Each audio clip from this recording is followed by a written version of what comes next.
to the Business Growth Spotlight, where we shine light and talk with business leaders from all over the world who are here sharing their expertise and wisdom so we can all grow together. I'm your host, Heidi Schalk, co-founder of HLH Growth Solutions, where we help businesses grow through outside the box visibility and automation strategies. If you're new to the show, welcome. Today's a fantastic day. We're going to have some fun. So if you are ready for fun, you're in the right place. I'd like to introduce my guest today. Without further ado, his name is Julien Recoussine with Sales Fixx. So welcome, Julien, to the podcast. Thank you, Heidi. Thank you for having me. Glad to be here. I am so excited to chat with you. Before we start, I'm just going to give everybody a little background about you, and then we'll dive in. Sounds good. So, Julien Recoussine is the founder and managing partner of Sales Fixx, a management consulting firm specializing in sales training and coaching.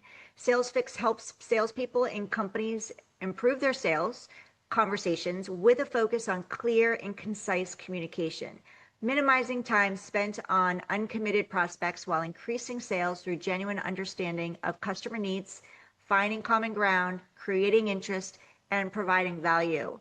Affectionately referred to as a sales samurai, Julien is dedicated to serving sales professionals to cut through selling obstacles while using strategy and sales science. He is the host of the Sales Fixx podcast, so make sure you check it out, where he guides listeners toward better client conversations and a smarter strategic approach to selling, drawing on psychology, science, and the art of human connection to elevate sales performance. So how did you get the name Sales Samurai, Julien?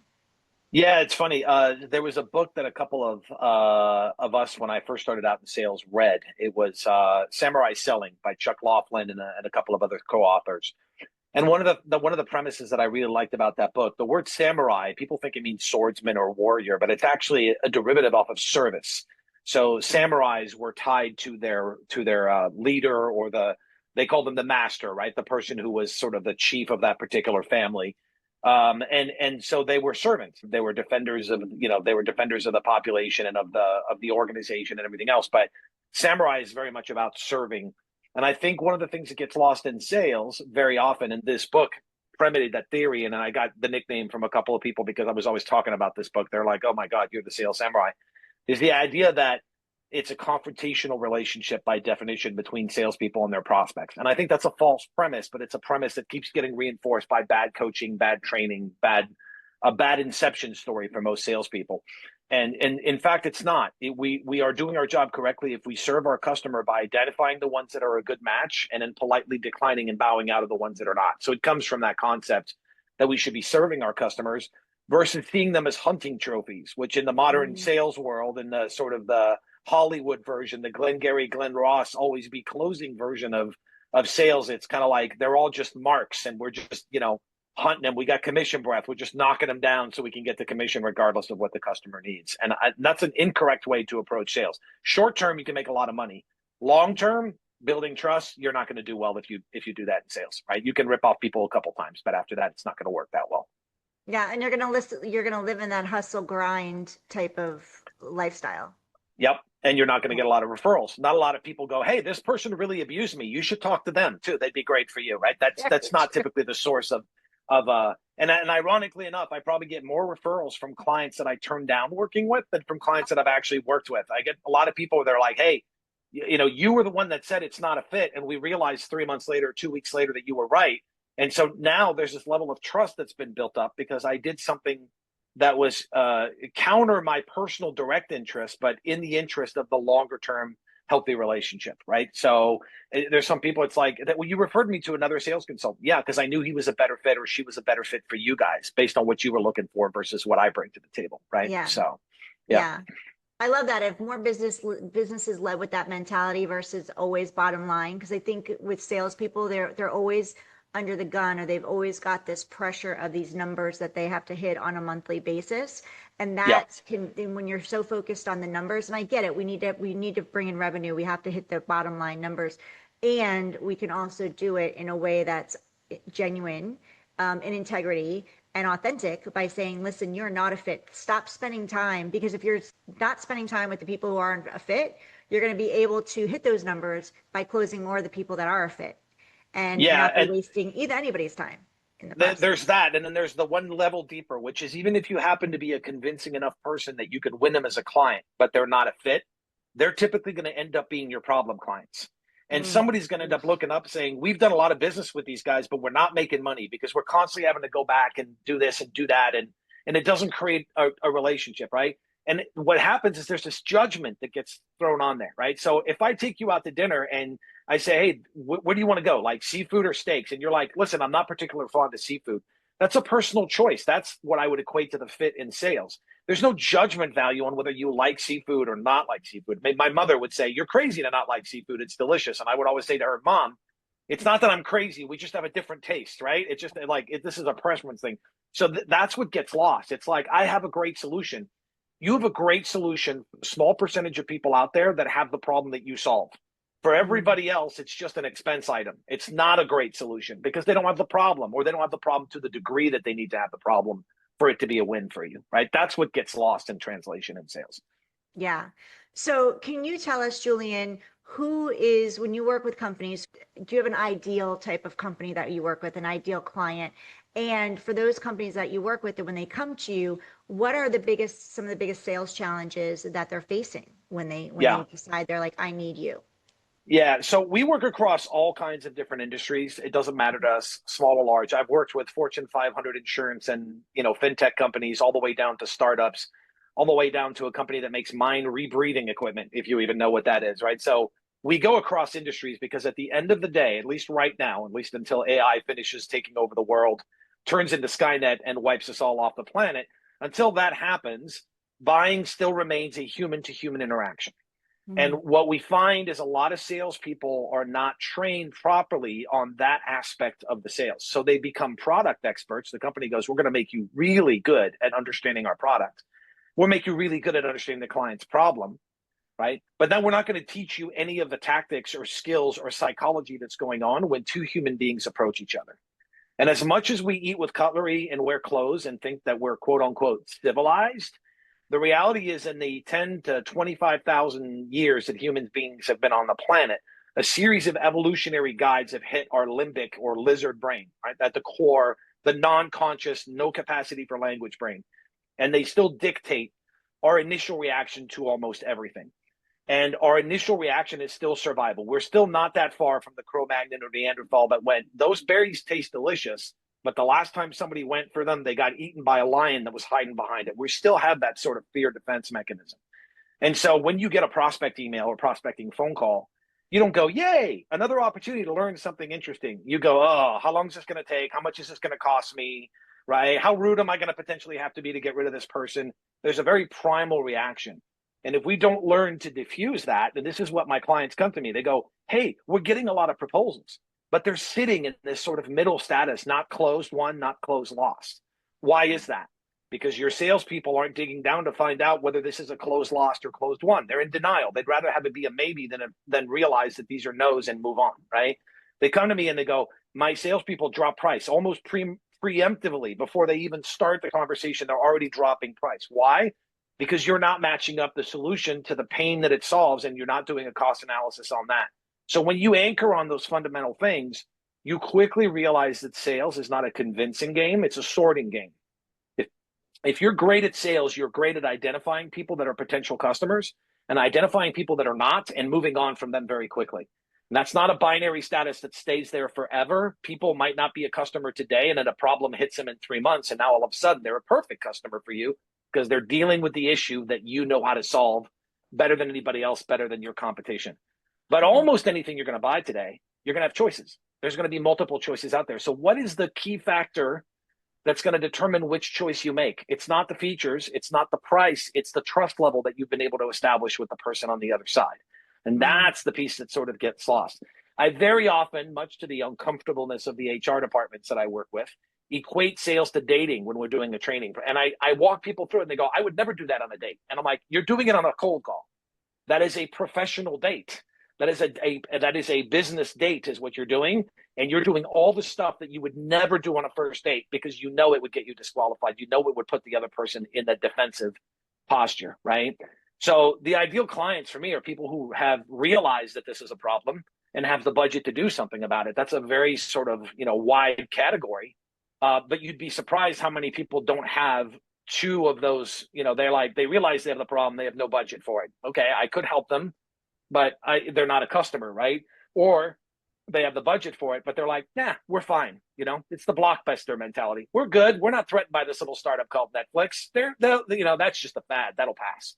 And by the time they wake up and try to compete, too late, right? They've missed the ball because Netflix built trust with their audience faster and at the same rate as Blockbuster was losing it. And that put them in a deficit, even though they were in a better, superior position in terms of market placement to be able to dominate. But they lost trust with the late fees. They let Netflix build trust with the clients, and game over, right? And the business world is littered with examples, those kinds of case studies and stories about companies and how they've behaved. Yeah. There's so much that you shared there, and I literally was having another conversation earlier today on this, and trust was part of it. And then one of the references was Nokia, BlackBerry, and Apple, and the iPhone. Yep. Nokia Yep. was so focused on competing with BlackBerry that they both of them missed this little company called Apple that crept up and took over the market in the phone space. Yeah. Um, Yeah. Yeah. just like Netflix and Blockbuster. And Blockbuster, yeah. And if you've ever seen the Simon Sinek talk, Start With Why, the TED Talk Start With Why, one of the things he talks about in there is, why is it that we're comfortable buying a phone from a computer company, Apple, right? It was a computer company, but none of us had a problem buying a phone with them. But another company called Gateway, that was a computer company, started making monitors and nobody wanted to buy one. Why is that? And he points to, there was a level of trust. People understood the why behind it. And that created this level of trust where people are like, yeah, it's Apple, but I'll buy a set of earphones from them. We're okay just completely going across the category. But if Ford all of a sudden said, hey, we're going to make a really cool blender using all our technology, people will be like, blender from Ford? I don't think so, right? So why was Apple be able to build that? It's because of the trust. And it's 40%, by the way, if you're looking for a quantifiable number, 40% of people's buying decision is typically has the level of trust for this interaction been attained. That's almost half the buying decision, Wow. right? And then another 30% is, do I feel like this person understands me? So you could make the argument that that's just a different facet of trust. But before you open up your mouth about a single product detail or pricing, 70% of the decision's already been made as to whether I feel like this person understands me and I trust them enough to do business with them, right? That's a big number, 70%, right? Yeah. Yeah, so trust has been definitely a trigger word or a hot topic in a lot of the conversations I'm having these days. So I'm glad we're talking about it again. So for those of you, Yep. like AI is coming on the scene, but it's not going to replace, especially when it comes to creating clients and customers and sales, it's not going to replace that human interaction and them needing to trust you in order to take the next step, whether it's hiring you as a service provider or it's buying your product. So when you talk about sales as a science rather than Yep. just art, and I know that I think there's a book on the art of sales or something. What do you mean by sales science, and how does taking a more systematic approach improve results? So the science of sales is actually based on the science of communications and also the basic neuroscience of the human brain. Okay. When we see something, how does our brain decide where to go? How does it make the basic decision? We like to think that it's all happening up in the frontal lobe. But in fact, the gut, as I've already mentioned, the gut check happens in the limbic or lizard brain almost instinctually, right? So Tony Robbins once said it this way, and I think this is a very clear, concise, simple way to map it out. There are two drivers to all human decision making: seeking out gain, pleasure, right? Or avoiding pain, danger, right? These are the sort of the two barometers.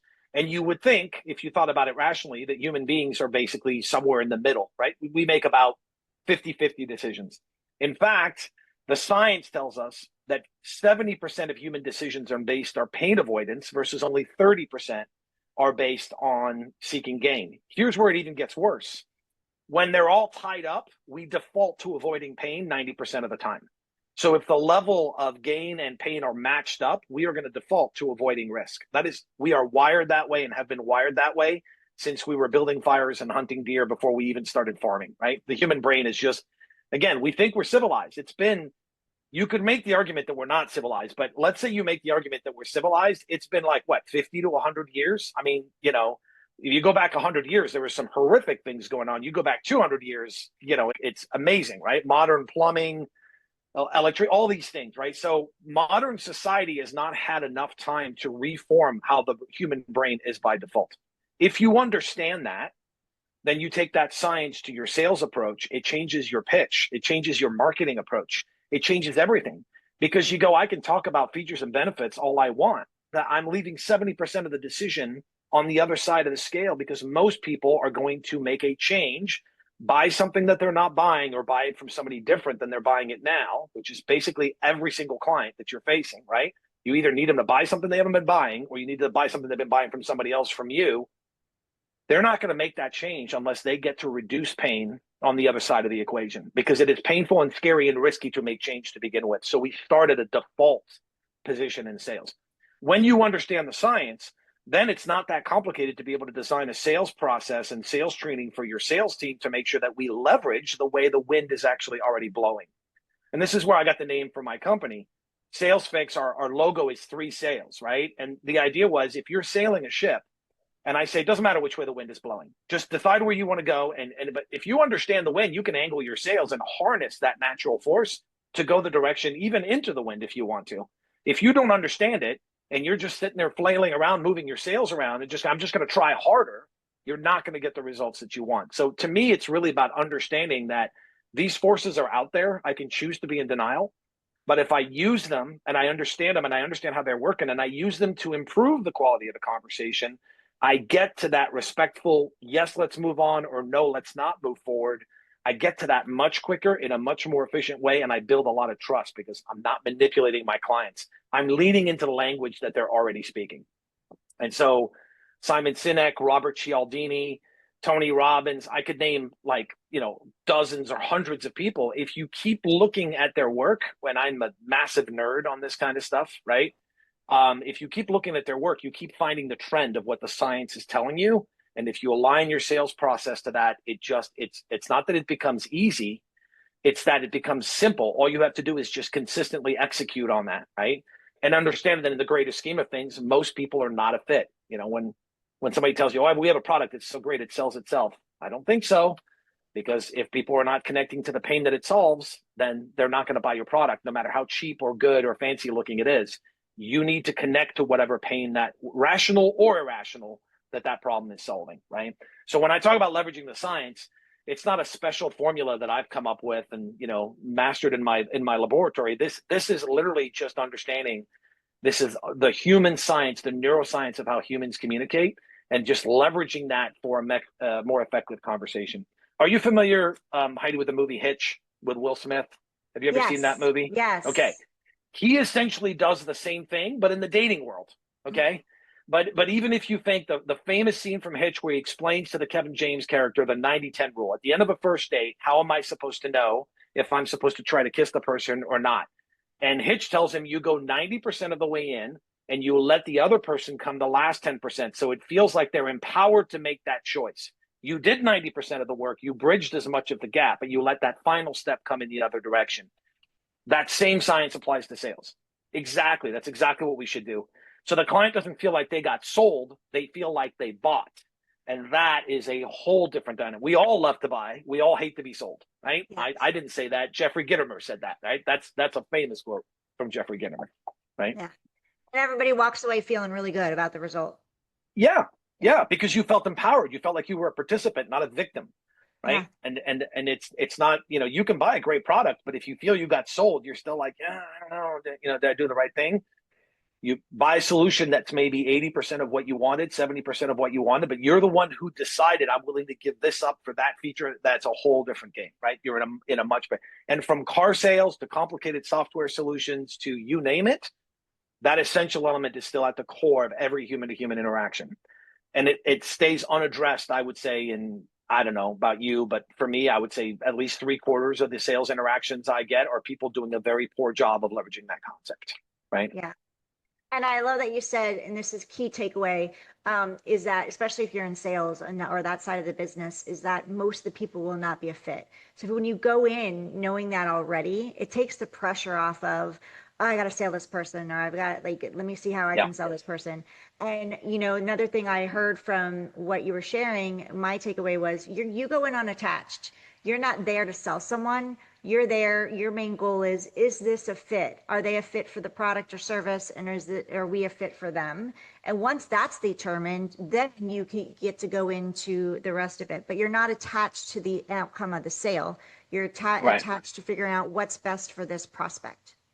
Yeah. I mean, And it that's feels just so much pure. more like serving and Yeah. becoming, much more of Exactly. a heart-led way of doing business versus the other way.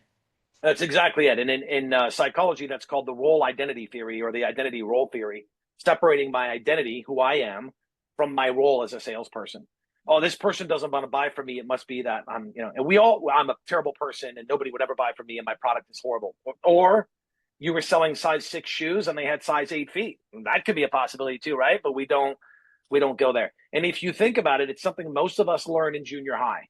At that first dance that we go to and we ask somebody to dance and they say no, do most of us go, well, that was my shot. I mean, the person said no, so I guess I'll never dance and I'll be single for the rest of my life. Or do we go, okay, I wasn't that particular person cup of tea.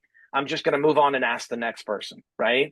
And I'm going to try to determine what are the factors that increase my chances or that make that connection genuine versus artificial, right? But that's exactly it. If we're attached to the outcome, we're letting our ego, we're looking for self-worth affirmation through sales. And that's another quote from a gentleman called Bill Bartlett, who's one of my mentors, that just said, sales is a terrible place to look for somebody to self-actualize your self-worth. That's a really bad spot to go look for, right? Take care of that somewhere else, but not in a sales interaction, right? Yeah, absolutely. So after working with so many organizations, Julian, what are the most common mistakes that you see business owners and sales teams making that limit their growth? The first one is bad hiring practices, or I would say no hiring process in sales. They look at things like resume or the interview and they put primal importance on those. They don't leverage the science to see if somebody has sort of the elements that make them conducive to that sale. And there's no excuse anymore. Even before AI, there was all kinds of really good assessments that you could put people through. The second piece is this: they train people 90% on product info and 10% on internal process, like HR expenses, that kind of stuff. But most companies that reach out to me when they explain the problem and I go dig through their training materials, their new hire orientation for their new salespeople, or their annual sales training, it's all product. I'm like, you're not teaching them anything about the skill of the approach. Even just the basic premise that we discussed, 70% pain, 30%, drive for some kind of gain. Even if you understand that as a salesperson, you're already ahead of probably about 70% of the other salespeople out there because nobody's Wow. ever told them. And I got into sales like most salespeople by accident. I showed up for a job at a writer as a newspaper, and they went, "We don't need a writer. We need a guy to sell ads. Here's a rate card. Go sell ads." That was my sales training. Right? Welcome. Fine. Here's the zip code you're responsible for. Go talk to people and ask them if they want to buy an ad. And I started digging into sales training materials because I was curious. I became somewhat obsessed with understanding what was going on in that buyer seller interaction. And then I started like trying that stuff on calls, and it started working really well. I was like, all right. And then it was like, oh, you're a great salesperson.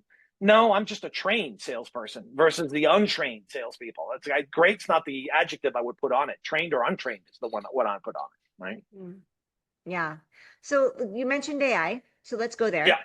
Okay. It's changing nearly every, part of sales processes or some part of the sales process. Where do you believe AI is creating the greatest value for sales teams today? And where do you think businesses are using it incorrectly? Oh, two big questions there. So I'll tackle the first one. Where do I believe it has the most value? And it's in all the work that salespeople do that is not directly managing a human to human interaction. So the research on finding proper leads, the lead, vetting to make sure you're talking to qualified, the understanding of the other person's industry, their other pain points, the writing of the materials. If you take sales into the marketing side of it, like where you're, trying to get inbound stuff, the messaging, all those kinds of things, AI is it's unbelievable. I use AI almost every single day. My wife jokes that Claude is my new best friend, right? She's like, are you hanging out with Claude again? Your work husband.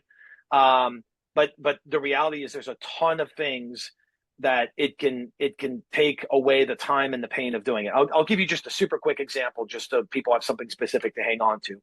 I have a blog. I've written hundreds of sales articles. And what my social media guy was like, hey, you need to be on X, Twitter, you need to have an account on there. And I'm like, what am I going to tweet about? Like, nobody cares what I'm doing at any particular moment of the time. So what would have taken me a long time, which is to come up with a bunch of tweets, I went into Claude. I went, here's everything that's in my blog. Give me 1,000 tweets that you've pulled from those articles. And it gave me that in about 13 minutes while I was working on something else. That's a great use of AI. Okay. The misuse, to go to your second question, of AI by most companies now is they go, it's a way bigger shovel. We can dig way faster. We can get you 90 appointments in the next like 20 days. We can do this, we can do that. Great. You have a bigger shovel that digs faster. You're still digging in the wrong spot. So what you did was build a bigger hole, but in the wrong spot. And I'm sure you've seen this and your listeners have seen this in the flurry of emails that show up. And you're like, that's weird. This email is verbatim one that I got 2 weeks ago from a different named company from a different domain.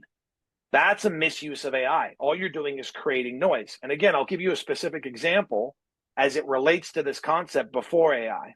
Imagine, as a hypothetical, that I came up with an amazing car warranty product, right? One that had tremendous value, that applied to 90% of the people out there who own a car that's more than 2 years old.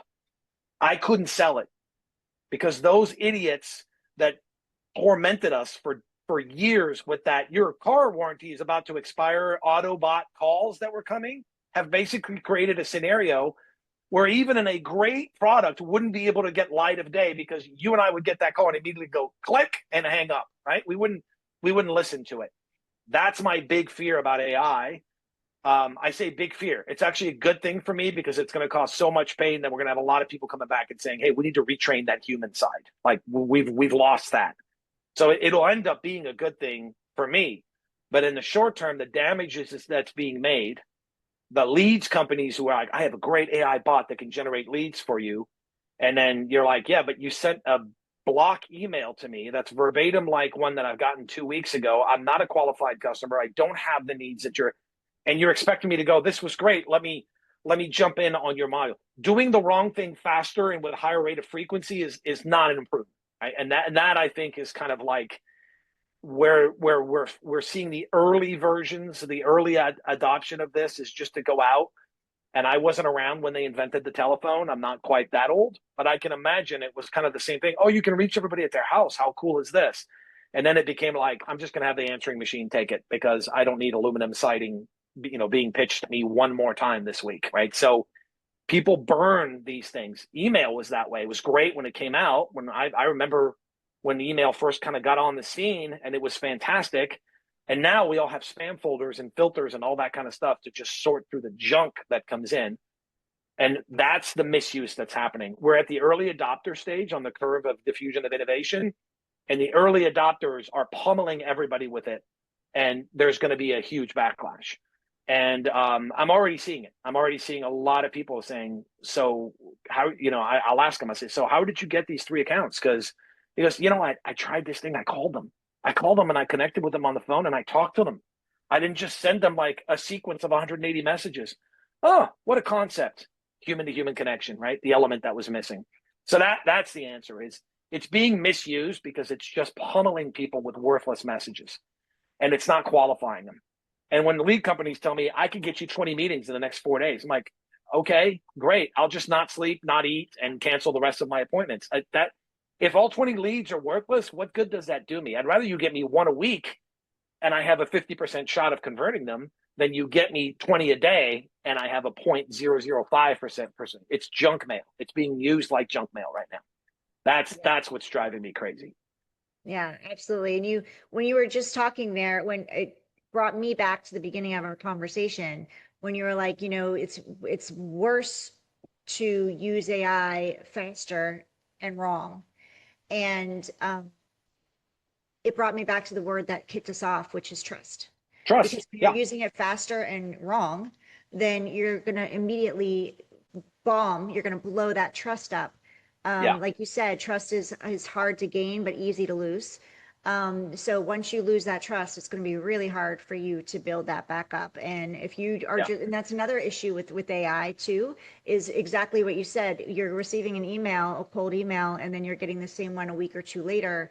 Then that too is like you're losing traction and you're not standing out amongst everywhere else. And this is where I'm Yeah. hearing from a lot of businesses where the way we're going to get into what's working for you and what's not working is I'm hearing that LinkedIn was a great place, and it still is for some businesses, but a lot of businesses Yeah. that were really doing well up until 2024 are now doing 2025 was a whole new eye-opening experience for them because the Yeah. influx, because of AI, due to AI, Yep. there's an influx of people now more on social media just using AI to write content. And we can tell typically if it's AI or not. Some Yep. people don't care. They don't care if they're reading AI. Some people do care that they're reading AI. They want that human to human, more human to human, genuine copy Yeah. that people They write. want the human connection. I mean, Right. trust is a human thing to, and when AI does the buying, that might not be a factor anymore. But until AI does the buying, and I saw a stat recently, I commented about it online, and 61% of prospects say they would prefer a sales rep free interaction with the company that they're buying from. But then when you dig in further into the study, it's really at the early stage when they're being qualified that they're like, I'd rather qualify myself in, and then I want to lean on Right. a human being for the final stages, right? So AI has its place. It absolutely does. And you can even create content with AI, but for God's sakes, go edit it, right? I mean, like, Yes. let it create the draft and then you go do the edit. It already did 80% of the work. It's the 90-10 Right. rule again, right? It's like it did Right. 90% of the work. You can do the last 10% and go insert a little personality into your message instead of letting, going copy paste. There we go. Copy paste publish and I'm good to go, right? Yeah. Yeah. And it's burning a lot of trust. It absolutely is Absolutely. burning a lot of trust, right? Which again, from my perspective, great. I'm a specialist in teaching people how to build trust. So this is going to create more need for me because eventually people are going to be hiding from AI like you and I are hiding from spam emails, right? Yeah. Right. Yeah. It's already sort of starting to happen, right? Yeah, and we're in the AI space and technology space where we help businesses thrive and grow through automation, but we Mm-hmm. still want them to have that human because we want to take away the stuff that they don't need to be doing so they can be in the front and forefront. And some of Yeah. it is I just played around with an AI twin and I put it out there and I was honest. I'm like, this is an AI twin of me. What are your thoughts? I want the feedback Yeah. because it is here. It's here and it's evolving and growing. And if we try to ignore it, it's not going to grow our business. And we also get to see, okay, how much do we want to insert? Where can we make things more efficient for us so we can be doing exactly what Julian's telling us to do, be Yeah. building those human relationships and connections on the front end. Um, Yeah. I would love to talk about your growth and what you've experienced with Sales Fixx. I love the name of your company. It's very clear what you do. Thank you. Yeah. That's Yeah. smart right Hopefully. there. Yeah. Yeah, that's Yeah. smart. And it Um, predates AI. So, I actually came up with the name. I didn't have AI come up with it for me. Yeah. So I'm curious, what are some of the things that you're doing visibility wise? How are your clients finding you? How are you getting in front of them so when you're top of mind when they need you? So I have like two parts to this question. So two sides of the coin. What's working for you as far as marketing goes? And then Yeah. have you done things that just didn't work and didn't get that ROI that you had hoped for? Yeah, so we'll start with the negative first. I did at some point go, well, can't beat him, join him, right? Everybody else is doing mass messaging, so I better start doing some mass messaging. Total waste of time, honestly. I did not only did I barely got qualified appointments. I got appointments, but I did not get appointments with people that were qualified. There was no verification that the people that were reading my message had both need, budget, and urgency, the three things I need for it to make sense, right? So I went down that path a little bit. The business was built initially off of a small book of past customers that I had worked with directly as an employee, or I had done individual consulting gigs, and then I built the business and started going after sort of that address book and their address book and sort of exponentially doing that. AI helps me do that now. The correct way to use AI, for example, I've had it help me build out some case studies because I'm passionate about what I do. That probably came through at some point in the conversation. This is not a boring subject for me. I'm a nerd on this stuff, right? But if you told me, well, why do clients like name me a success story? I might be able to rattle off some numbers. But what I did is I had AI interview me to build a case study. And then I had it look and say, who else is running? So, what were the most successful examples of us getting the best results for customers? Who else is running into those similar issues in a similar environment? And how do I get in touch with those people? So I look at, there's two approaches to prospecting. There's shotgunning and there's sniping. And I'm much more in the sniping category. I need to find people. So, one of my lead sources is when I see a position, I have an AI bot that scrapes the internet for me on the job listing sites. And when I see specific titles like sales leadership and sales training titles that have been open for 6 months, that is one of the red flags that comes up and tells me these people have a budget because they're hiring. They have a need because they're trying to fill that position. And at 6 months, there's probably a degree of urgency as the stuff is hitting the floor or somebody else in the organization is having to do it. Three great indicators for me. And if I get those people on a list, I'm closing 35, 40% of them on some kind of engagement because I'm tallying at a moment. So it's all about the Sandler Sales Organization, which is a fantastic training organization in sales also because they're based on psychology also. The David Sandler, the founder of it, was actually a clinical psychiatrist, I believe.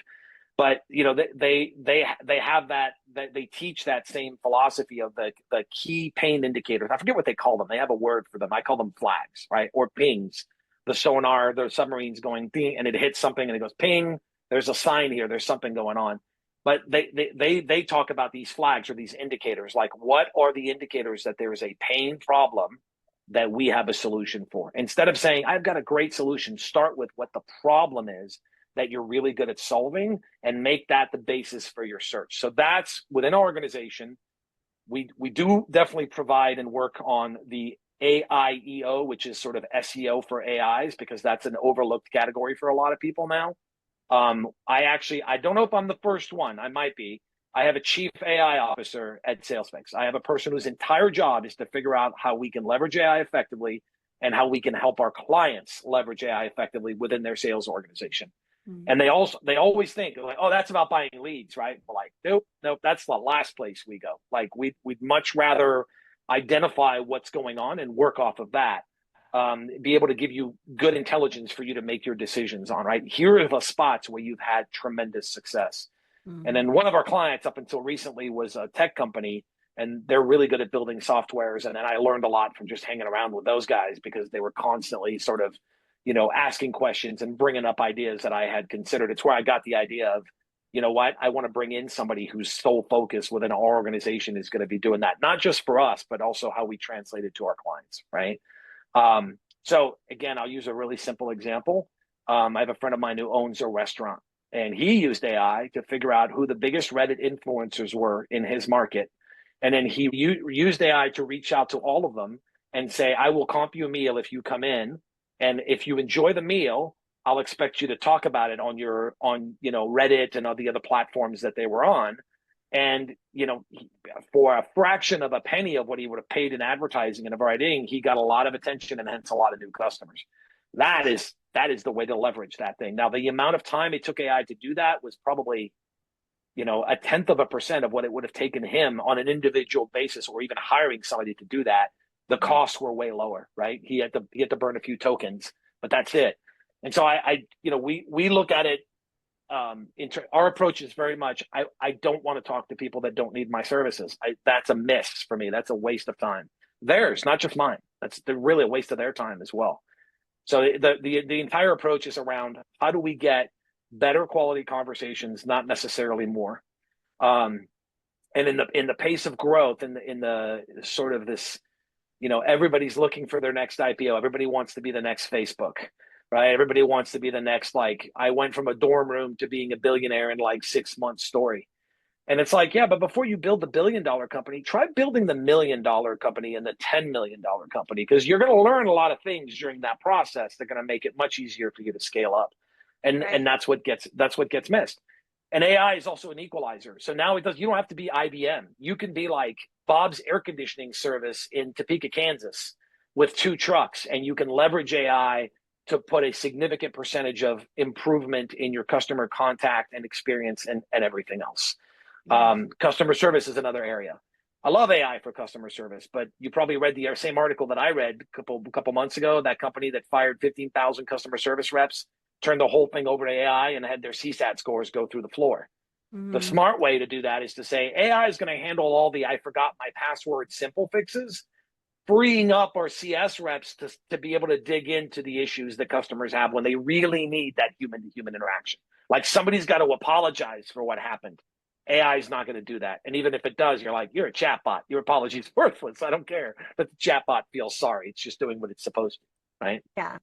Yeah, and that they're not the only company. That's the company we heard about that laid off because of such a big, massive layoff. Yep. But there's other companies. I literally, it was like 6 weeks ago on the radio, I was hearing that all those companies that let go of their teams and their employees because they thought AI was going to be their be their solution to scale and grow in a rapid way are now going back and having to hire people in order to fix now what they created.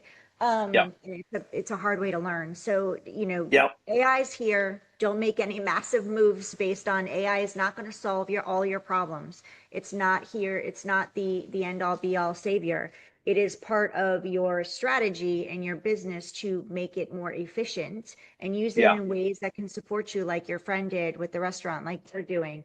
Yep. AEO is a big piece, and I'm so glad to hear that you're doing it, using it. AEO is definitely a piece that businesses need to be looking at. We're actually doing a webinar coming up around that. We're doing an executive briefing, 60 minutes on Oh, AEO cool. and the Yeah. importance of businesses needing to look at this now because SEO is still important. And AEO is something you don't want to miss out on. AEO is something that businesses really look at, and we don't talk enough about it right now because it's still new for businesses. So it's great to hear and refreshing that you're already diving in. More businesses are going to Chat and Claude and Perplexity looking for just research on an issue that they're having. More people are going there going, listen, my skincare caused me a rash. What do I do? And it'll ask questions. And then once you submit those questions, it could refer you to a product or a service that could support you. And a lot of businesses are getting recommended or getting business while they're sleeping from Right. AI recommendations. So it's Right. something I think that we need to talk about more and why we're excited to be in this space, hopefully leading this, being one of the, leaders of navigating this because it's a cool space. It's Yeah. definitely where advertising and things are going, and you don't even have to spend money on advertising here. It's just a matter of letting AI doing and the more you're doing, like we talked about content, the more that you're doing content correctly, the more that you're putting the information on your website correctly, the more case studies that you're sharing and the testimonials, AI is going to scrape all that. So when somebody is Yep. going there and saying they have a problem, they're going to go out and go, okay, who has the most testimonials? Who has the best product? And they're going to say, this is the best product for you. And guess what that person's going to do? They're going to turn around and buy it. Yep. Yeah, the first scrape that my AI guy did when he came on board, it was sobering how incorrect what AI was looking and what it wasn't including when it looked. And Mm. I don't think we're even near done fixing that, right? But it Right. was it was sobering. It was like, wow, I'm in my mid 50s, so I remember the advent of the internet, and I actually remember pretty clearly the year I went, huh, the internet just flipped. It just flipped from how much information can you give me to how much can you filter out, right? And we're acting like all of this is happening for the first time. Yeah. I remember being in the room and salespeople saying, oh, well, I mean, the internet's going to take all our jobs because, I mean, all the information and the buying is going to be on the website. They're not going to need salespeople, right? Now, if you said that today in a boardroom, you get laughed out of the boardroom. But Yeah. back then, it was a genuine concern. We were like, we're all getting replaced by, and I think AI is an exponential increase in that same switch. AI is going to get you much more relevant and accurate information, and it continues to learn and continues because sometimes I'll ask it the same question 3 days later, and I'm shocked at how much more I get on the exact same prompt, right? Learning how to prompt it is another Yeah. aspect, like learning how to write correct prompts. But I think it's an exponential explosion of this concept of how much can you filter out. That's good for the user, terrifying for the companies that don't get ahead of the game and make sure that they're looking at that piece. We don't provide that service. We do that for ourselves. Right. And to some extent, we do an analysis so we can see how our clients are being perceived by their market. But it's one of those things. It's like you can't pretend this is, like you said, you cannot pretend this is not happening. You cannot bury your head in the sand. And at the same time, rumors of the demise of the profession of sales are greatly exaggerated and Oh always yeah. have been. And every time a new technology comes out, they all think like salespeople are done. There's not going to be salespeople anymore. And I'm like, still here, right? It's still, and the ones that are doing it correctly are still doing very, very well. So I think there's a sort of it's the oldest profession in the world, is what I like Yes, to and tell it's people. never, I don't think Yeah. it's ever going anywhere because people, when they want to make buying decisions, especially big buying decisions, people need to talk it out and they want to buy from people they trust. Yep. Yep. And with the way the world is right now and the fear that's out there as far as, financial fear and things like that, it's even more so needed. And so, yeah, this is a space in an industry that's never going to go anywhere. AI is not Yeah. taking that job. Like you said, it might take the qualifying piece out of it, the SDR, the very beginning piece, Yeah. which is great, Let it take that. However, Absolutely. it's not going to take that final where people are making those buying decisions. Um, what was I was going to ask you something else, but before it'll come back. Let us Yeah. know how we can connect with you because I know people are listening going, I need to talk to Julien for sure. Yeah, So no, how and can they if you connect with you? provide those you correct me, it's AEO, not AIEO. Is that how I should be AEO, AEO. AEO, okay. All right. My AI guy probably told me that 4 times, and It I could, just it finally maybe paying it's attention. AIEO. I think you could say it any way you want. We say Yeah, anyway, AEO, but yeah, yeah, you can say it. it's a new term. Yeah, and if that's a service you provide, we should definitely connect on that as well because I'd love to be able to refer people to a partner that can do that, right? Because we don't have any programmers at Sales Fixx, and I don't think we're going to have any programmers ever. I've had to manage 20 programmers for 2 very long years of my life. I had hair when I started, and I swore that I would never do that again, right? So I'm not going to go down the path of being able to the company that like writes code or does stuff for people. But the other piece I think maybe that's worth mentioning is if you're listening to this and you're like, that's it, I'm just going to retire early because I just cannot handle this level of technology, right? So, and it's what led me to create the position at Sales Fixx of my chief AI officer, which is like, look, if you go back 50 years, there wasn't a CTO at any company, probably, right? Banks, like, all that, there wasn't a CTO. There wasn't a chief technology officer 50, 60, 70 years ago. And now, above a certain size, it wouldn't even occur to somebody not to have a whole department, much less an actual CTO. I think that's what we're going to see. We're going to see a lot of jobs and a lot of openings in creating and people understanding how to leverage this tool and how it can impact all the different areas. And it shouldn't be used for the sake of using it, but the reflex that needs to change is people need to start thinking about it as one of the avenues that they take to explore solutions in the same way as 25, 30 years ago, if I needed a book, I went to the bookstore. Now I go search on Amazon, right? That's Right. like, so why did that pattern switch? Because a better and more efficient system came out to be able to give me accurate results and not be dependent on what a bookstore has in stock. Interestingly enough, if you watch movies and TV shows, people are like, "Oh, I love a bookstore." It's like going back, like they miss the human to human connection of somebody recommending a book. So even in the technologies that we've already adapted, we've seen that people come back to, yeah, but I kind of like talking to the bookstore owner about like what he read this week and what he likes and that kind of Yeah. stuff. So if people are coming back to it, you don't need to be the expert. You can bring people on your team to do that in the very same way as you bring them on to do a whole bunch of other things. You need to understand the mission and you need to have some kind of quality control. But my AI guy loves to explain to me how stuff works, and I keep telling him, "Stop! I don't need to. You and I need to have the conversation up here. Dig down to the details. But I don't want to know how the engine works. I don't. It's going to confuse me and make me tired. Right? I don't. I don't want to go there. So I think Yeah. that's the uplifting thing is we've done this before, guys. Like internet technology, you Yeah. know, uh, my wife works for a technology company. Like companies buy multi-million dollars worth of solutions in the, cloud space and all this other stuff that I don't fully understand. But, I can deposit a check through my iPhone now, which I couldn't do 15 years ago. That's pretty cool. I like that functionality. So it's going to create just as much growth as if it's eliminating your position as an SDR. And if you're an SDR and you're thinking, well, that's terrible. I didn't want to give up my position. I hear you. The horse buggy whip manufacturer industry went down pretty drastically over a period of time. Yeah. Like we didn't have an increase in people starving on the street. The market adapts. It's just it's one of the reality. Change is not fun. It's not comfortable by definition, but it's the only thing that's a constant is change, right? Yeah. Very true. AI is just so fast that it's making people a little uncomfortable. But that doesn't mean people aren't going to go down the wrong road and have to pivot back and come back and do it, Right. right? And Yeah. like the evolution and everything you just said is true. Like when the cars came on the scene, we're nervous about it, but the he didn't last long after that. Like once people, it was here and it wasn't going anywhere, right?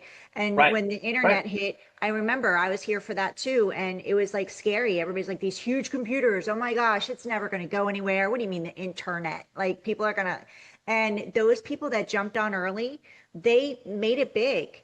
And this is another opportunity. We're seeing another evolution here and another opportunity to be able to take advantage of the opportunities given to you.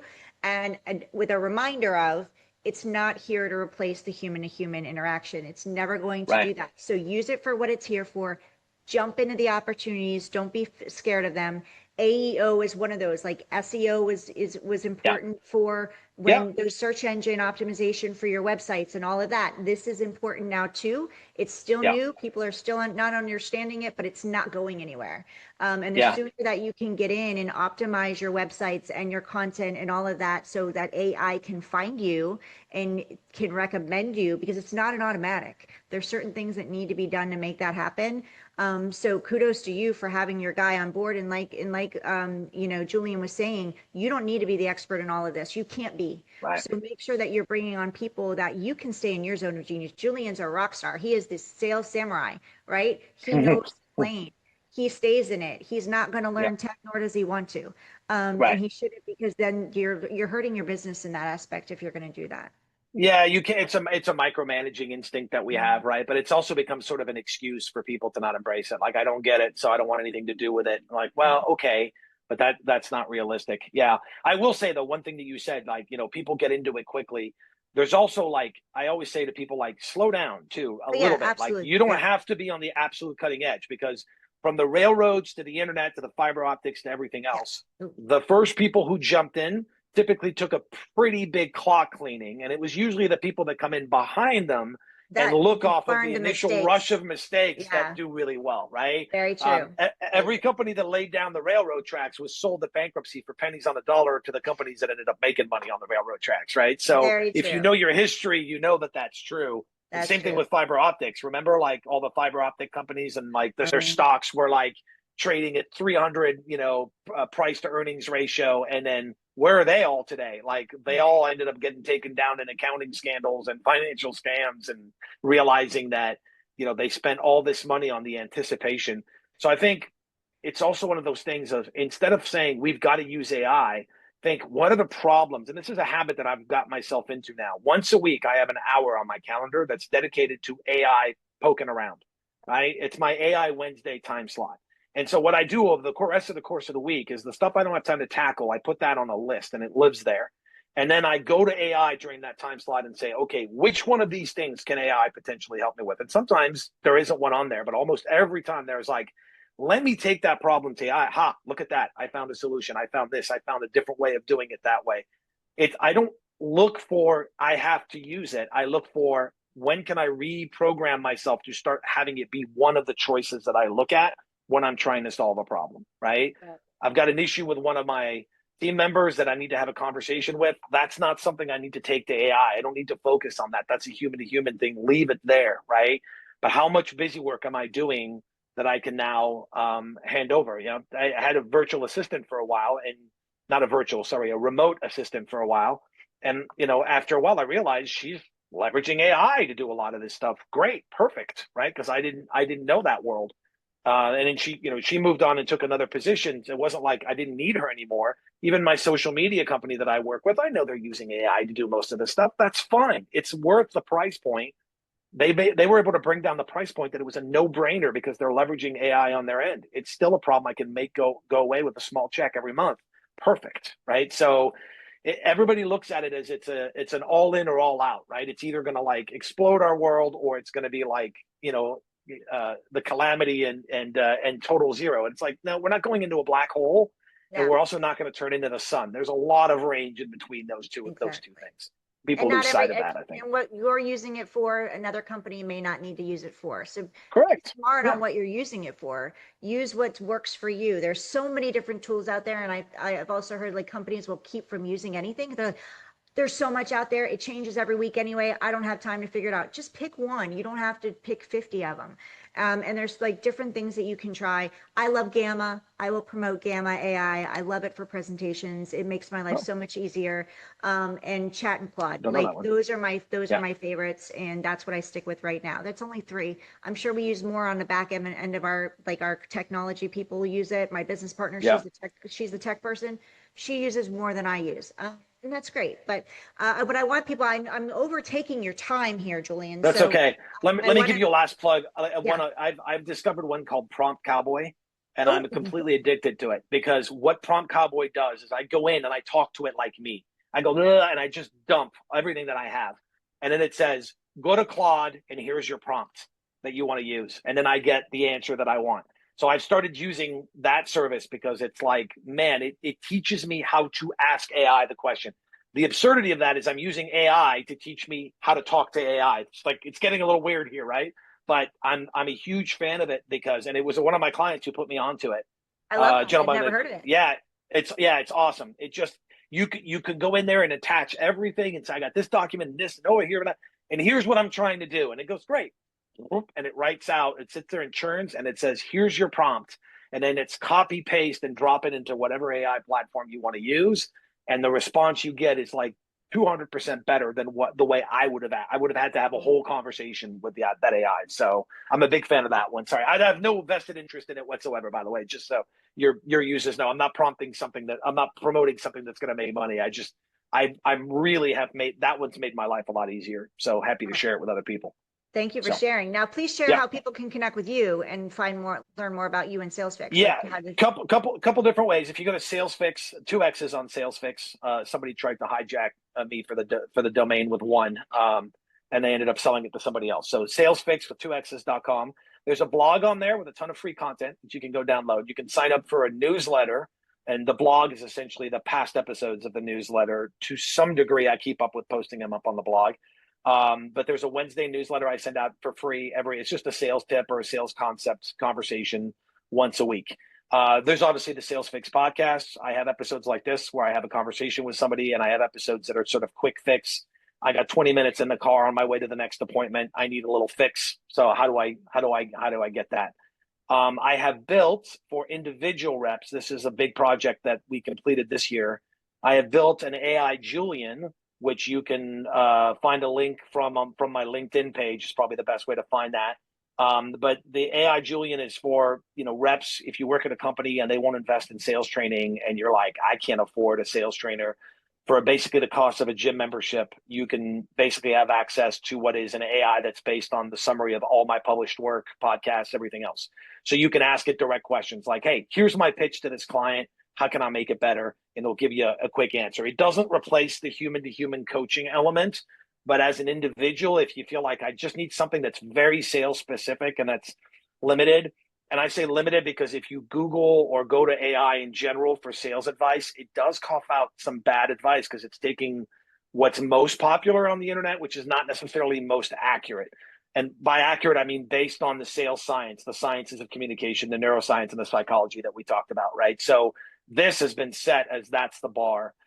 That's the set. That's the only paid service I had. The rest of it is just free promotional stuff. And I would say I typically don't like to throw out a plug. It's very typically at a specific thing. But if your salespeople are good people, but they're struggling, you don't have bad salespeople. You have untrained or badly trained salespeople. You can, if people have the right attitude and the right motivation and they're driven and ambitious, if you teach them a process that's psychologically based, whether you use mine or somebody else's services to do that, something that's not Jim's theory on the double left-handed turkey close, but something that's actually like, hey, this is how that analyzes it from that perspective, you will get better results. It's not it's nice to have so we can say we invest in our people. It has a direct ROI. We see it all the time. And one of my most fun success stories, in 6 months, this company's sales went up 25%. And it wasn't from an increase in volume. It was all these proposals that they had stalled. And we changed their process on the front end so that they set the clear expectation of a decision over that process. And then they were like, man, our pipeline shrank by like 50%, but our sales went up by like 25% mm, because it was like, now we're forcing people to a decision. Yes or no, thank you. We're not letting them stay in that maybe, which is the safest spot the prospects love to sit in. And that's what drives salespeople crazy. All these prospects that are thinking about it. And you're like, why can't I get them off the fence? Why are they ghosting me? Well, they're ghosting you because they haven't been forced into a decision. If you force them into a decision, you're going to get a yes or a no. Not forcing him to a yes, that's extortion. That's not sales, right? But forcing him to a yes or a no binary decision. Do you want to continue the conversation or don't you? And then even having a preemptive like, hey, if you don't respond by this amount of time, I'm going to assume you don't want to continue the conversation, and I'm going to go ahead and cut off that proposal and blank it out of the system. If you can give your salespeople that, not only they'll do better, not only you'll get better profits, your turnover will go down. And for the simple reason that most of the companies out there don't invest in their salespeople like that. So they'll feel like their personal growth, and then they'll start coming back to you and saying, I'm using these concepts in real life and they're working. Like, yeah, because they're human to human psychology communications concepts. So they work in every instance. I don't do therapy. I'm not going to teach people how to like fix their marriage, but and I'm not an expert on the subject, but I would take an educated guess that most of the time it comes down to communications. That's where the breakdown was. And it's the same thing in business, right? So this skill set just translates. That's the area that for me is the most exciting. Somebody who I worked with 10 years ago and says, I've had this career because 10 years ago you taught me this concept and I've applied it across the thing. That's better than the checks I get, honestly, right? I still want the checks, don't get me wrong, but that's better than the checks I get, right? Is that kind of feedback. So yeah. Well, go to salesfixx.com. Make sure you go check out the podcast. If you're watching us on YouTube, thank you. Julie and I say hello. If you know of somebody that would benefit from this conversation, and I know you do, everybody can benefit from a sales conversation. Please share this with them and let them know that Julian's here and Sales Fixx is here, and share this interview. If you are listening to us on your favorite podcast platform, I say thank you. If you are so inclined to leave a review, we would love it, especially 5 stars. That helps the podcast platform push this episode out because it sees that it's getting attention and people are loving it. And it will help push Julian's interview and Sales Fixx out to more people. Go to salesfixx.com. Go check out the podcast. Go listen to it. You're going to learn a lot. Go get the AI Julian tool. I mean, why wouldn't you want that? So definitely go check that out. And Julian, I just want to say thank you for being here. Oh, for those of you listening, and Julian, if you know of anybody, we are hosting our 60-minute briefing, executive briefing around AEO and how to become recommended. So if you want to learn more about that, go to becomeairecommended.com and you can sign up for that briefing. We're doing that soon. And I hope to see you there. So, Julian, before I let you go, thank you for this conversation. Yeah. Thank you for letting great us conversation over here. No, yeah. It's been so much fun and so insightful. Is there anything that you'd like to share or say that I didn't ask you or we didn't touch on today? I love that question. I actually end my podcast episodes with that question every time. What should have I asked you and that I didn't? I would say I'm gonna send out a message to the salespeople out there, right? You might have gotten into sales by accident. They were like, hey, we don't need anybody in marketing, so you're now a salesperson. They tapped you on both shoulders with a sword and said, here you go, you were officially knighted a salesperson. That's how I got into sales. Most people's sales origin story sounds like a traffic accident. They're like, I don't know, I was walking by and the next thing I knew. But take heart in understanding that it is a skill set. You don't have to be an outgoing, gregarious person. I know tons of introverts that are phenomenal salespeople. You don't have to be have a huge address book. You just have to understand how humans make decisions. And when you get a map to that, it all makes sense. Everything makes sense. And the cautionary thing I will put on there is that there's an element of this that is somewhat manipulative. And some people go, I'm uncomfortable with the idea that I'm manipulating this person into giving me an honest answer to the question that I'm asking them. And I'll release you guys from that burden by understanding that manipulation is okay if your intent is correct. We all manipulate our children to not touch hot stoves and do their homework and be respectful and polite to other people because we know it makes them better and it makes them happier, right? So there's an element of manipulating, but the intent is to get to a more honest conversation and quickly, more efficiently establish if it's a fit or no fit. If you use this to manipulate people into buying something that they shouldn't, then you've basically embraced the dark side of the force, to use a Star Wars reference, right? And that's not right. But in itself, the power to influence people is not a negative or detrimental thing for them if you influence them in the correct directions. And I think we forget that a lot of our clients need us to do that. They want us to do that for them. They need us to help them, guide them, and to be honest and say, yeah, I don't think there's a fit. This is probably not the right direction that you should go into, or be able to say, I got a great solution. And you're now going to see that it's worth every penny. And then just remember that 90-10 thing. Let the final decision be theirs. Push them towards it, do 90% of the work. Let them come in for that last 10%. Watch Hitch if you don't understand that reference, because that movie really spells it out in a very, very clear and concise manner as well. Yeah, absolutely. Well, thank you for that. A Yeah. perfect way to wrap it up.